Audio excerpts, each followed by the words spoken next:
Hello and welcome to smart learning. আজকে দা হিন্দু এবং অন্যান্য গুরুত্বপূর্ণ নিউজ এডিটোরিয়াল ডিসকাশনে সকলকে স্বাগত। তো দা হিন্দুতে একটা গুরুত্বপূর্ণ এডিটোরিয়াল রয়েছে on India's heat action plan. তো আমরা জানি সারা ভারতবর্ষে বর্তমানে কিন্তু তাপমাত্রা বৃদ্ধি, উষ্ণায়ন একটা অত্যন্ত গুরুত্বপূর্ণ কনসার্নিং বিষয় হয়ে দাঁড়িয়েছে এবং হিট ওয়েভ চলছে সারা দেশে। তো সেখানে হিট অ্যাকশন প্ল্যান কি নেওয়া হয়েছে সেই সংক্রান্ত বিষয় খুব গুরুত্বপূর্ণ আলোচনা রয়েছে এখানে। Come summer, we are used to seeing heat alert from the Indian Meteorological Department for various part of India. তো গ্রীষ্ম আসার সাথে সাথে সারা দেশে বিভিন্ন জায়গাতে আইএমডি থেকে, ইন্ডিয়ান মেটেরোলজিক্যাল ডিপার্টমেন্ট থেকে বিভিন্ন অ্যালার্ট জারি করা হয়, সচেতনতা জারি করা হয়। This alert began in February itself.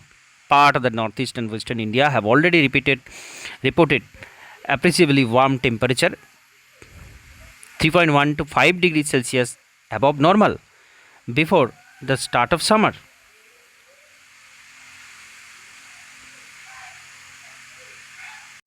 The IMD has also predicted an increase in the maximum temperature and the frequency of heat wave condition in the forthcoming days over eastern and southern India, raising the question of India's readiness of face this hazard. তো একটা অস্বাভাবিক, অতিরিক্ত অস্বাভাবিক পরিস্থিতি, স্বাভাবিকের থেকে 3 থেকে 5 degree Celsius তাপমাত্রা বৃদ্ধি দেখা যাচ্ছে এবং এটা শুরু হয়ে গেছে ফেব্রুয়ারি মাস থেকে। এই যে অস্বাভাবিক পরিস্থিতি, এটা কিন্তু অত্যন্ত গুরুত্বপূর্ণ, দৃষ্টি আকর্ষণকারী একটা বিষয়। এখন হিটওয়েভ কি? According to IMD, the definition of a heat wave depends on the physiography of region. The IMD will declare a heat wave in the maximum temperature recorded as at a station is 40 degree Celsius or more in plain, 37 degree Celsius more in coast, 30 degree Celsius or more in the hill. তো plane এরিয়াতে, সমভূমিতে 40 degree সেলসিয়াসের বেশি তাপমাত্রা, coastal এরিয়াতে, উপকূল অঞ্চলে 37 ডিগ্রির বেশি temperature, পাহাড়ি অঞ্চলে 30 ডিগ্রির বেশি টেম্পারেচার। এটাকে আমরা আইএমডি থেকে এটাকে হিটওয়েভ বলা হচ্ছে। তো এই ডেফিনেশনটা খুব গুরুত্বপূর্ণ, আমরা বিভিন্ন জায়গাতে ব্যবহার করতে পারি। Heatwave severity is determined by its departure from normal temperature. There is a normal heat wave when the departure is 4.5 to 6.4 degrees Celsius and a severe heat wave departure is greater. তো স্বাভাবিকের থেকে 6.5 থেকে 6.5 degree Celsius যদি বাড়ে সেক্ষেত্রে normal heatwave, তার থেকেও বেশি হলে সেটা সেভিয়ার হিটওয়েভ ধরা হবে। Temperature, a heat wave is when this figure is greater than 45 degrees Celsius and a severe heat wave when the greater than 47 degrees Celsius. তো 45 ডিগ্রির বেশি হলে তখন তাকে হিটওয়েভ, এবং সিভিয়ার হিটওয়েভ 47 ডিগ্রি বেশি হলে টেম্পারেচার তাকে হিটওয়েভ, সিভিয়ার হিটওয়েভ বলা হচ্ছে। IMD take the latter to route only when the last two station in a meteorological subdivision reports a high maximum or when at least one station has recorded a corresponding departure from the normal for last two conservative days. তো বিগত দুদিন ধরে যদি high temperature চলতে থাকে তখনই কিন্তু এটা ঘোষণা করা, মানে হঠাৎ করে একদিন বাড়লে সেটা ঘোষণা করা হয় না, এটা কন্টিনিউয়াস চলতে থাকলে তখনই বলা হয়। তো হিটওয়েভ নিয়ে এখানে খুব গুরুত্বপূর্ণ এই আলোচনাটা রয়েছে, কাকে হিটওয়েভ বলবো সেটা কিন্তু খুব গুরুত্বপূর্ণ একটা বিষয়। How are we tackling heatwave বলা রয়েছে। What do the HAPs recommend? What deliberates HAP from addressing the problem effectively?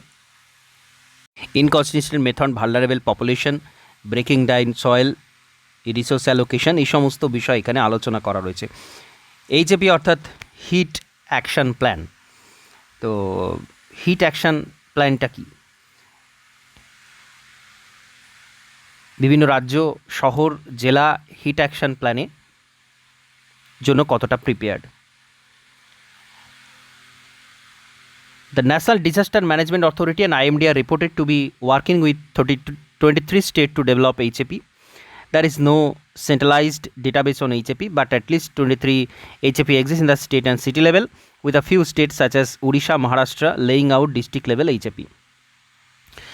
তো মাত্র কয়েকটা রাজ্যই রয়েছে যারা কিনা এরকম ধরনের অ্যাকশান প্ল্যান তৈরি করছে। সেন্ট্রালাইজড কোনো প্ল্যান তথ্য এখানে কিন্তু নেই, সেন্ট্রালাইজড ডেটাবেস কিন্তু নেই। Heat action plan in India follow a general pattern. They provide a snapshot of region heat profile, including information on the number of past heat wave event, yearly trend in the summer maximum temperature and surface temperature and so on, followed by a vulnerability assessment which map out regions that require immediate attention and a response plan. তো এই hit ওয়েভের বিষয়ে, hit action প্ল্যানের বিষয়ে তথ্য প্রদান করা হয়, যেটা খুব গুরুত্বপূর্ণ একটা বিষয়। এই সমস্ত জায়গা থেকে, বিভিন্ন স্টেশন থেকে কি টেম্পারেচার থাকছে, পাস্ট সময়ে কী কী টেম্পারেচার ছিল, হিটওয়েভ কেমন ছিল বা তার ফলাফল কী ছিল, সেই সম্পর্কে সচেতনতা বাড়ানো হয়। এর রিকমেন্ডেশনটা কি? Typically suggest a combination of measures such as using forecast and early warning system to alert the public and relevant authority about heatwave.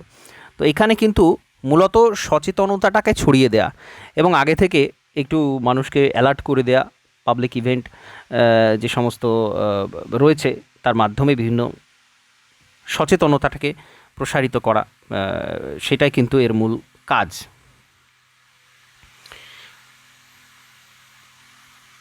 Directive for hospitals to be well equipped with supplies and an adequate number of trained healthcare workers to recognize and treat a large influx of patients with heat related illness. তো হসপিটালগুলোকে এবং যারা এইখানে চিকিৎসা করে থাকেন, health care worker যারা রয়েছেন, তাদেরকে এই সমস্ত বিষয়ে সচেতন করা, যাতে করে হিট রিলেটেড পেশেন্ট যারা রয়েছেন তাদেরকে চটজলদি সুস্থ করে তোলা যায়। ইকুইপমেন্টগুলো রাখা, সঠিক উপাদান বজায় রাখা, যাতে করে এটাকে সামলানো যায়। তো এই সমস্ত বিষয় রয়েছে, লোকাল কনটেক্সটে এটা করা হচ্ছে, এই হচ্ছে মূল বিষয়।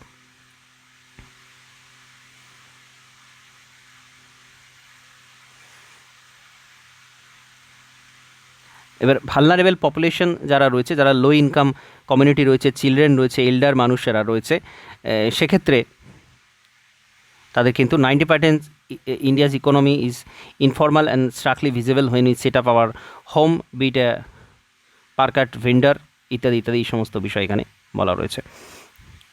তো যাই হোক, মূল বিষয়টা হচ্ছে এখানে এই হিট অ্যাকশান প্ল্যান নিয়ে বলা রয়েছে। বেসিক্যালি সেটার থেকেও এই যে বিষয়টা যে হিট ওয়েভ ছড়াচ্ছে, জলবায়ুগত যে বিষয়টা, এর আগে আমরা কয়েকটা আলোচনা করেছি, আগামী দিনেও আমরা দেখতে পাবো, কারণ সবে এপ্রিল মাস পড়েছে, মে মাসের সেই উত্তাপ সেটাও কিন্তু এখনও বাকি রয়েছে।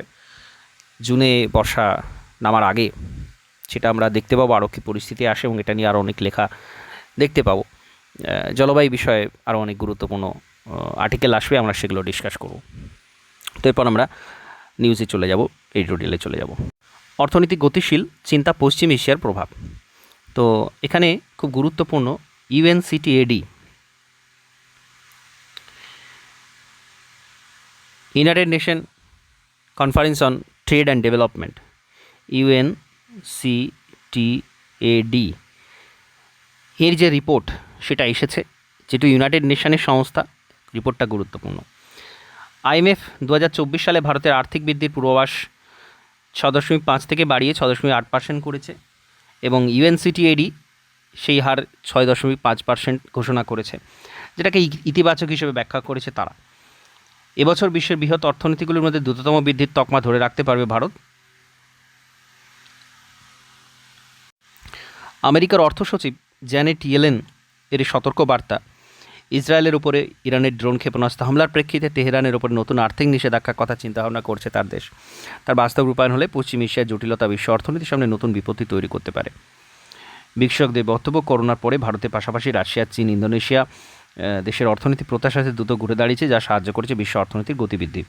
নতুন সমস্যা দেখা দিচ্ছে রাশিয়া ইউক্রেন যুদ্ধ, পশ্চিম এশিয়ার অশান্তি, আন্তর্জাতিক বাণিজ্যে যোগান শৃঙ্খলার সমস্যা, জলবায়ু পরিবর্তন, বেসরকারি লগ্নি হ্রাস পাওয়া, ক্রমবর্ধমান আর্থিক বৈষম্য, ইরানের ওপরে নতুন করে নিষেধাজ্ঞা চাপালে তার প্রতিক্রিয়া বিশ্বের বিভিন্ন অংশে পড়তে বাধ্য, বিশেষ করে যখন হুতি জঙ্গিদের আক্রমণ লোহিত সাগরের মতো বাণিজ্য পথ কার্যত অবরুদ্ধ। ভারতের পক্ষে তার বিরূপ প্রভাব এড়ানো কঠিন। এই সপ্তাহে IMF এবং বিশ্বব্যাংকের সমস্ত বৈঠকে সব বিষয় নিয়ে আলোচনা হওয়ার কথা। আজকের রিপোর্টে UNCTAD জানিয়েছে 2023 সালে ভারতে আর্থিক অগ্রগতির হার ছিল 6.7, যার মূল চালিকা শক্তি পরিষেবা ক্ষেত্র এবং সরকারি খরচ। এবছর সেগুলো অব্যাহত থাকবে। বাড়তি সাহায্য করতে পারে উৎপাদন ক্ষেত্র। চীনের নাম না করে রিপোর্টে বলা হয়েছে অতিমারির পর থেকে বৈদ্যুতিক সংস্থাগুলি তাদের উৎপাদনের জায়গা যোগান শৃঙ্খলাকে বিশ্বের বিভিন্ন অংশে ছড়িয়ে দিতে চাইছে। ভারতের সম্পদ উৎপাদন ক্ষেত্রকে বাড়তি গুরুত্ব দিচ্ছে। তো এই সমস্ত বিষয় এখানে বলা রয়েছে। আমাদের যেটা মূল জানার বিষয় সেটা হচ্ছে ভারতে 2024 সালে জিডিপি বৃদ্ধির হার হতে পারে 6.5, 23 সালে ছিল 6.7। যোগান শৃঙ্খল ছড়ানো বিভিন্ন বহুজাতিক সংস্থা ভারতের কারখানা উৎপাদন তৈরি করতে চাইছে, অর্থাৎ চীন থেকে যেটা চলে আসতে চাইছে বিভিন্ন কারখানা, সেগুলোর কথা বলা হয়েছে। গতকালই টেসলা নিয়ে রিপোর্ট ছিল, আমরা আলোচনা করেছি। বিশ্ব অর্থনীতি বৃদ্ধির হার 2.6 থাকবে, চীনের 4.9 থাকবে। দক্ষিণ এশিয়ার চিন্তা রয়েছে, বিশেষ করে বাংলাদেশ, পাকিস্তান, শ্রীলঙ্কার অর্থনীতি। ইসরায়েল হামাস সংঘর্ষ এটা উদ্বেগ বাড়াচ্ছে।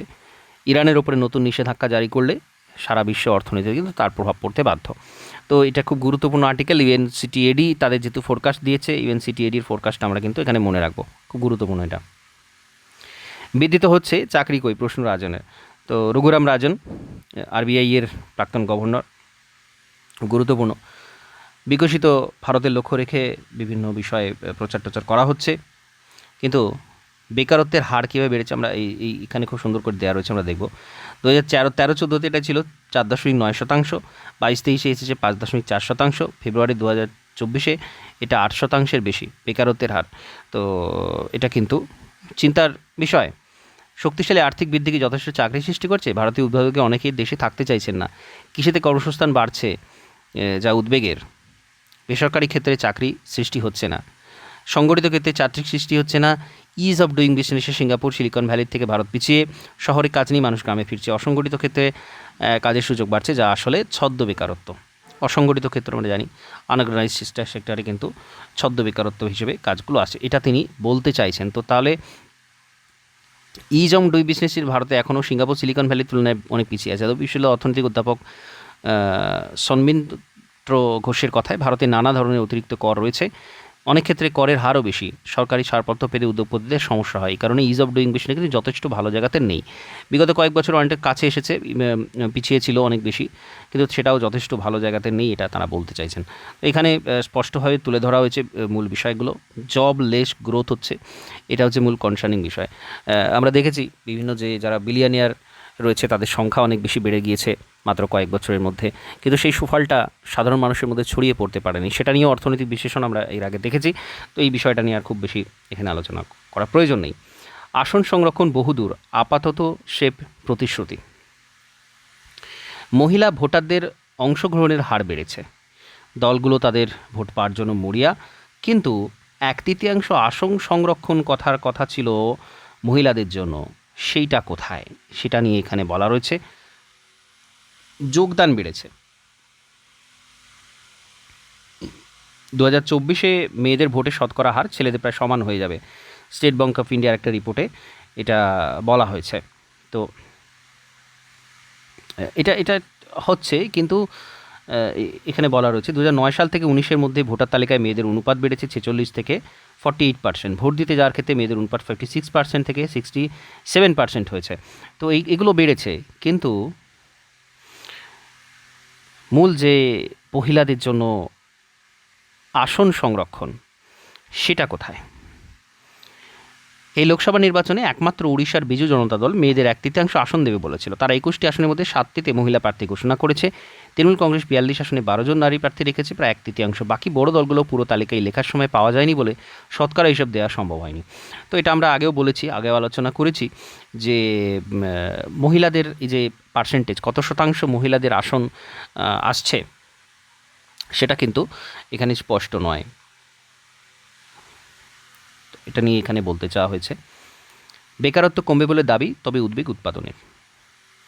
বছর তিনেকের মধ্যে ভারতকে 5 লক্ষ কোটি ডলারের অর্থনীতি পরিণত করতে যায় মোদী সরকার, উঠতে চায় বিশ্বের 3য় বৃহত্তম অর্থনীতি। সম্প্রতি পরামর্শদাতা সংস্থা অবজারভার রিসার্চ ফাউন্ডেশন ও ORF অবজারভার্স রিসার্চ ফাউন্ডেশন তারা জানিয়েছে এই অগ্রগতির সঙ্গে তাল মিলিয়ে 2028 সালের মধ্যে দেশে বেকারত্বের হার 97 বেসিস পয়েন্ট কমে 3.68% নামতে পারে। 2024 সালের শেষে যা হতে পারে 4.47। তার পাশাপাশি সংস্থাটা জানিয়েছে বেকারত্ব কমানোর পরিষেবার ক্ষেত্রে যে অবদান থাকবে তার সাথে সঙ্গত রাখতে পারবে না উৎপাদন ক্ষেত্র। আমেরিকার পণ্য রপ্তানি বৃদ্ধি কিংবা মেক ইন ইন্ডিয়া প্রকল্পের জোর সত্ত্বেও এক্ষেত্রে উৎপাদন ক্ষেত্র কিন্তু সেই হারে বাড়বে না বলা হচ্ছে। সম্প্রতি ইন্ডিয়া এমপ্লয়মেন্ট আউটলুক 2030 রিপোর্ট প্রকাশ পেয়েছে ওআরএফ অর্থাৎ অবজারভার রিসার্চ ফাউন্ডেশন এই সংস্থা রিপোর্ট প্রকাশ করেছে, যা বলেছে অতিমারির পরে ভারতে দ্রুততম বৃদ্ধির বৃহৎ অর্থনীতির শিরোপা দখল করেছে। সে সঙ্গে এদেশের কাজের বাজার ধরনের পরিবর্তন এসেছে। আর্থিক বৃদ্ধির মূল চালিকা শক্তি এখন যুব সম্প্রদায়, যাদের গড় বয়স এখন 28.4 বছর। বার্ষিক আর্থিক বৃদ্ধির হার 7.8% হিসেবে কষলে 2026-27 অর্থবর্ষের মধ্যে ভারত $5 লক্ষ কোটি পৌঁছানোর কথা, যার ভিত্তি হবে দেশের বাজারের চাহিদা এবং সরকারি খরচ। রিপোর্টের দাবি এই সময়ের মধ্যে দেশে কাজ তৈরির ক্ষেত্রে সবচেয়ে গুরুত্বপূর্ণ ভূমিকা নেবে পরিষেবা, ডিজিটাল, আর্থিক, স্বাস্থ্য, আতিথেয়তা, বিকল্প বিদ্যুৎ, ই কমার্সের মতো ক্ষেত্র, যার মাধ্যমে মহিলাদের বিপুল কাজের সুযোগ রয়েছে। কিন্তু বেকারত্ব কমানোর ক্ষেত্রে আশার কথা শোনায়নি সংস্থাটি। মানব সম্পদ সহ বিভিন্ন ক্ষেত্রে নিচু খরচ, কেন্দ্রের উৎসাহ প্রকল্প সত্ত্বেও এখনও পর্যন্ত উৎপাদনে বেশি করে কাজ তৈরির লক্ষণ দেখা যায়নি। এ প্রসঙ্গে বিশেষজ্ঞদের অনেকে মনে করিয়ে দিচ্ছেন আর্থিক বৃদ্ধির সুষম বন্টন, ভালো মানের কাজ তৈরি প্রয়োজনীয়তার কথা। না হলে অর্থনীতির বহর বাড়লেও সাধারণ মানুষের মধ্যে তার সুফল পৌঁছাবে না। ঠিক যে কথা রিজার্ভ ব্যাংকের প্রাক্তন গভর্নর ডি সুব্বারাও সম্প্রতি বলেছেন। তো অর্থনীতির বহর বাড়লেও সাধারণ মানুষের মধ্যে সেটা কিন্তু পৌঁছাবে না, যেটা বারবারই আলোচ্য বিষয় হিসেবে উঠেছে। যে ডি সুব্বারাওয়ের এই নিউজটা এর আগের দিন আমরা আলোচনা করেছি। তো এখানে সম্ভাবনা থাকছে, কিন্তু উৎপাদন সেই অর্থে বাড়ার লক্ষণ খুব একটা নেই, যেটা একটা চিন্তার বিষয়। আচ্ছা, এখানে ওষুধের দাম, প্রয়োজনীয় ওষুধের দাম কিন্তু অনেকটা বেড়ে গিয়েছে। নিত্য প্রয়োজনীয় ওষুধের দাম 800টা ওষুধের দাম বেড়েছে। জীবনদায়ী ওষুধের দাম 10.8% বেড়েছিল 2022 সালে। 23 সালে ফের বেড়েছিল 12.12%। প্রতি বছর কেন ওষুধের দাম বাড়বে? অত্যাবশ্যক ওষুধের ক্ষেত্রে কোনো সুবিবেচনা কাজ করে না। লোকসভা ভোটের মুখে মূল্যবৃদ্ধি আটকানো গেল না কেন? এই প্রশ্ন উত্তর লুকিয়ে আছে নির্বাচনী বন্ডে অর্থদাতাদের তালিকায়। তো এইটা কিন্তু একটা গুরুত্বপূর্ণ আলোচনা। আমরা জানি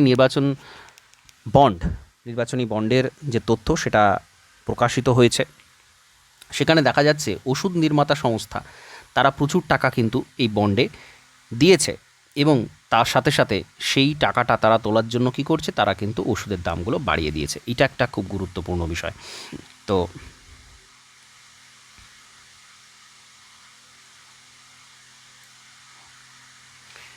ওষুধ প্রস্তুতকারক থেকে অর্থ পেয়েছে অন্তত 11টা দল। সুবিধা দেওয়া নেওয়ার প্রশ্ন বিজেপির সঙ্গে অন্য কারো তুলনায় চলে না। একটি ত্রিভুজের এক বিন্দুতে অনুদান ওষুধ নির্মাতা, অন্য বিন্দুতে রাজনৈতিক দল, তৃতীয় বিন্দুতে দিয়ে প্রচার যন্ত্র, এই ত্রিকোণের মাঝে ঢুকছে ভারত। রাজবৈদ্য আসুক, অমূল কখনো আর সুস্থ হবে। যাই হোক, এখানে এই বিষয়টা খুবই গুরুত্বপূর্ণ একটা বিষয়। আমরা এটা উল্লেখ করতে পারি বিভিন্ন জায়গাতে। সাধারণ যে ওষুধের দাম যে বাড়ছে, এটা কিন্তু 2023-এর 1 এপ্রিল 12.12% দাম বৃদ্ধিতে সবুজ সংকেত দেয় ন্যাশনাল ফার্মাসিউটিক্যাল প্রসেসিং অথরিটি। 800টা ওষুধের দাম বাড়ে। প্যারাসিটামল, অমোক্সিলিন, মরফিন, অ্যাম্পিসিলিনের দাম বেড়ে যায়। তো 23-এ এটা হয়েছিল, 24-এ কিন্তু আবার দেখা যাচ্ছে বাড়ছে। তো এটা কেন হবে? সাধারণ মানুষের নিত্য প্রয়োজনীয় যে সমস্ত দ্রব্যের মধ্যে ওষুধটাও তার মধ্যে আসে, তো সেটা লাগাম লাগানোর কিন্তু কোনো প্রচেষ্টা নেই, বেড়েই যাচ্ছে উত্তরোত্তর। এটা একটা কনসার্নিং বিষয়। ডিজিটাল পেমেন্টের নির্দেশিকা শীর্ষ ব্যাংকের। পেমেন্ট এগ্রিগেট সংস্থাগুলোর জন্য নিয়ম আরও কঠিন করতে সম্প্রতির খসড়া নির্দেশিকা প্রকাশ করেছে রিজার্ভ ব্যাংক। পেমেন্ট ইকোসিস্টেম মজবুত করতে এই পদক্ষেপ করেছে। ডিজিটাল লেনদেনের বাড়বাড়ন্ত এবং সেখানে পেমেন্ট এগ্রিগেটরগুলির উল্লেখযোগ্য ভূমিকার কথা মাথায় রেখে পেমেন্ট এগ্রিগেটরগুলিকে এই নির্দেশিকার আওতায় আনার প্রস্তাব দেওয়া হয়েছে। এটা গুরুত্বপূর্ণ।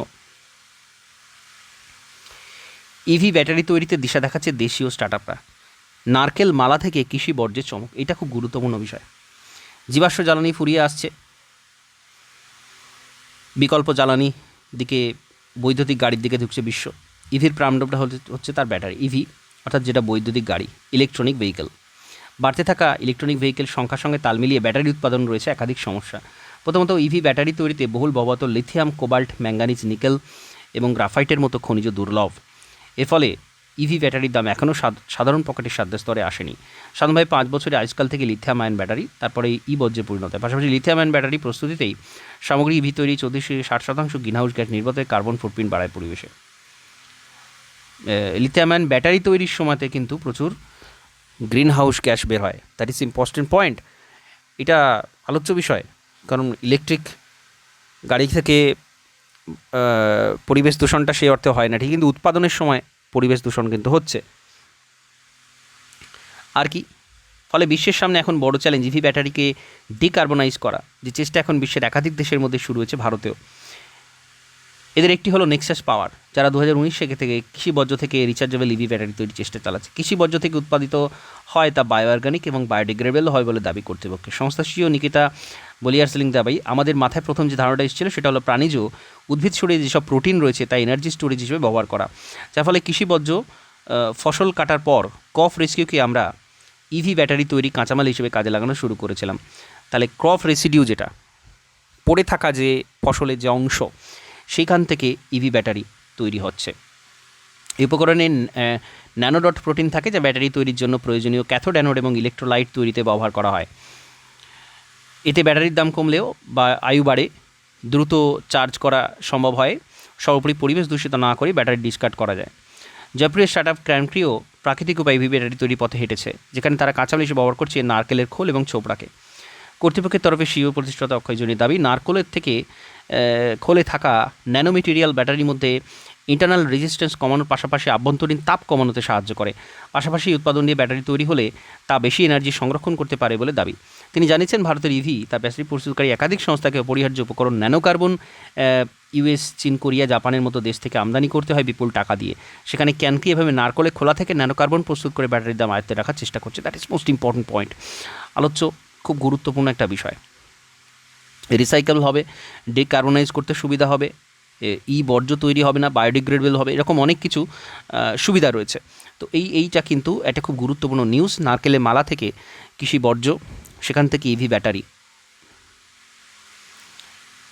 আচ্ছা, এখানে গতকাল আমরা দেখেছি রামলালার মূর্তির কপালে তিলক, সূর্যের রশ্মি সেখানে পৌঁছেছে। তার পিছনে যে বিজ্ঞানটা আছে সেটা কিন্তু গুরুত্বপূর্ণ, আমরা দেখে নেব এটা। এখানে একটা টিল্ট মেকানিজম, চতুর্থ তলা থেকে তৃতীয় তলা হয়ে দ্বিতীয় তলা পর্যন্ত এখানে কিন্তু রামলালার মূর্তিতে এইভাবে আলোটা পড়ছে। 4টে আয়না, 4টে লেন্স দিয়ে সাজানো একটা বিশেষ গিয়ার বক্সের মাধ্যমে অপটোমেকানিক্যাল সিস্টেমে এখান থেকে কিন্তু আলোটা পৌঁছাচ্ছে মূর্তিতে। তো এই মেকানিজমটা আমাদের দেখে নিতে হবে। কিছু সায়েন্টিফিক টার্ম রয়েছে, সায়েন্স টেকনোলজির জন্য important. Indian institute of astrophysics এটা তৈরি করেছে। তিলক যন্ত্র তৈরি করেছে বেঙ্গালুরুর অপটিক্স অ্যান্ড অ্যালাইড ইঞ্জিনিয়ারিং। 4টি আয়না, 4টে লেন্স এর মধ্যে রয়েছে। ব্যাটারি কোনো ভূমিকা নেই, পুরো ব্যাপারটাই টিল্ট মেকানিজমের উপর নির্ভরশীল। সেন্ট্রাল বিল্ডিং রিসার্চ ইনস্টিটিউটের অধিকর্তা প্রদীপ কুমার রামচালার ব্যাখ্যা, মন্দিরের ছাদ থেকে গর্ভগৃহ পর্যন্ত পৌঁছানো পাইপের মধ্যে লাগানো আয়না ও লেন্স মাধ্যমে নির্দিষ্ট সময় নির্দিষ্ট অ্যাঙ্গেলে কনসেন্ট্রেটেড সূর্যকিরণ হিসেবে পড়ছে বিগ্রহের কপালে। একেবারে শেষ লেন্স ও আয়না এমনভাবে বসানো যাতে সূর্যকিরণ গর্ভগৃহের প্রবেশের সময় একটি ইনফ্রারেড হিট অ্যাবজর্ভ ফিল্টারের মধ্যে দিয়ে বিগ্রহের কপালে, অর্থাৎ হিটটা এখানে অ্যাবসর্ব করে না, যাতে অতিরিক্ত টেম্পারেচার বেড়ে গিয়ে কোনো দুর্ঘটনা না হয়। প্রত্যেক রামনবমীতে অযোধ্যায় সূর্য তিলক হবে, কিন্তু দিন, তিথি, নক্ষত্রের অবস্থান তো পাল্টাবে। তাহলে লুনার ক্যালেন্ডার অনুযায়ী প্রত্যেক 19 বছর পর পর তিথি নক্ষত্রের অবস্থান রিপিট হবে। বাকি বছরগুলো তাহলে কীভাবে সম্ভব হবে? তিলক ম্যাজিক। 19 বছর পর পর ওই অবস্থানটা আসে। এটা খুব গুরুত্বপূর্ণ একটা তথ্য। আজকে যে অবস্থানে এটা ছিল, 19 বছর পর আবার ঠিক একই অবস্থানে থাকবে। তাহলে বাকি বছরগুলোতে এটা নিশ্চয়ই ঘুরে যাবে, অন্যদিকে থাকবে। তাহলে কীভাবে এটা সম্ভব হবে? এখানেও কিন্তু রয়েছে আর্কিও অ্যাস্ট্রোনমি, মেটনিক চক্র এবং অ্যানালেমা। আর্কিও অ্যাস্ট্রোনমিটা কি? গ্রহ তারার অবস্থান বিবেচনা করে স্থাপত্য ডিজাইন করা, আর্কিও অ্যাস্ট্রোনমি। তাহলে আর্কিওলজিক্যাল এবং অ্যাস্ট্রোনমিক্যাল দুটো একসাথে মিক্সড আপ করে এই টপিক, এই যে সব অংশটা বানানো হয়েছে, এই শব্দটা বানানো হয়েছে। তো মেটনিক চক্র 19 বছরের সময়কাল, মেটনিক চক্র, এই 19 বছরের সময়কালটাকে মেটনিক চক্র বলা হচ্ছে। অ্যানালেমা চাঁদের অবস্থান পর্যায়ক্রমিকভাবে পর্যবেক্ষণ জরুরি। অ্যানালেমা হচ্ছে পৃথিবীর কতটা হেলে আছে এবং কক্ষপথের ভিত্তিতে সূর্যের অবস্থান ট্র্যাক করার বিজ্ঞান। তো এটা হচ্ছে অ্যানালেমা। এই সবগুলো হিসাব করে এটা লাগানো হয়েছে। পঞ্চধাতুর ভূমিকা রয়েছে লুনার ক্যালেন্ডার অনুযায়ী, যাতে প্রতি বছর রামনবমীর দিকে সূর্যের অবস্থান অনুযায়ী সঠিকভাবে টিল্ট মেকানিজম কাজ করে, সেই মতো তৈরি করা হচ্ছে গিয়ার বক্সটা। সূর্যতিলকের এই ম্যাজিক প্রথম এখানে নয়, তামিলনাড়ু, মহারাষ্ট্র, অন্ধ্রপ্রদেশ, গুজরাট, মধ্যপ্রদেশ, উড়িষ্যা, রাজস্থান, কর্ণাটক এবং বেশ কিছু রাজ্যের অন্তত ডজনখানে কিন্তু জৈন মন্দিরে বিশেষ দিনে সূর্যকিরণ বিশেষ ব্যবস্থার বন্দোবস্ত বিজ্ঞানীরা করেছেন অনেক আগেই।